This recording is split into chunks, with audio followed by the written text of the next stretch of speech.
David, would you introduce yourself, please? My name is David Pickup. I'm a licensed marriage and family therapist. You knew Dr. Joseph Nicolosi. Tell me what you consider to be unique about his contribution. Joe Nicolosi's contribution was so unique for many people's lives, but in my life as well, because his therapy is so profoundly spot on in terms of professional, time-tested therapy that really works. He gave a gift to the world.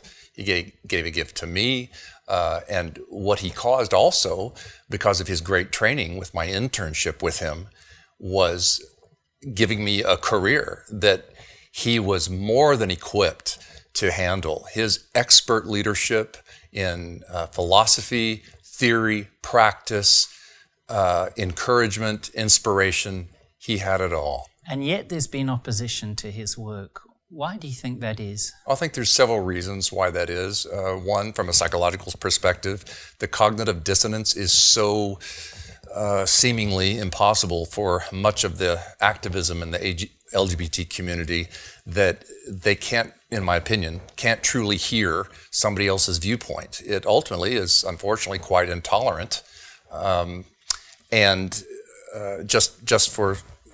but it's very hard for them to hear things that conflict with their worldview or their personal view.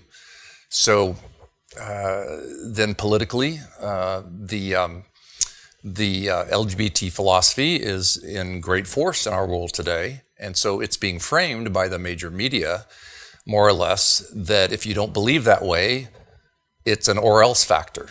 It's very dichotomous. There's no room for discussion. There's no room for what I might call heart-filled consideration of scientific and anecdotal evidence.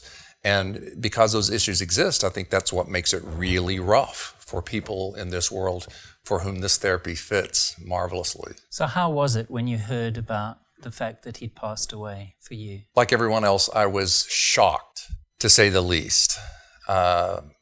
And yet, I knew within hours that I was going to be privileged to be one of the many people who absolutely promote and to develop and carry on his legacy no matter what. The truth can't be repressed. Not really, not ultimately, and neither can compassion. And those are my watchwords as we all move forward and carry on the name of Joseph Nicolosi and his work.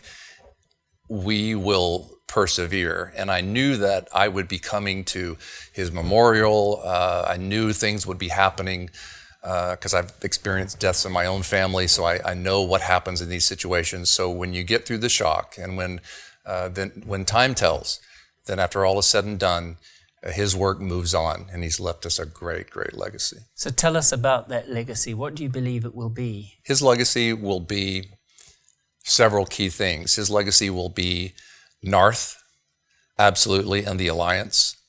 His legacy will be the underpinnings of a profound work of truth psychologically that fits beautifully with spirituality, even though it wasn't created to directly reflect that. It does fit true spirituality. And that will be his legacy for people of faith or secular people from all over the world who are having issues with gender and sexuality that don't fit for them, that gets them on track. Now, long story short, his legacy will be creating a way that men and women can look at the issues that are very tough, to say the least, but that can truly transform and change, not just behaviorally, emotionally.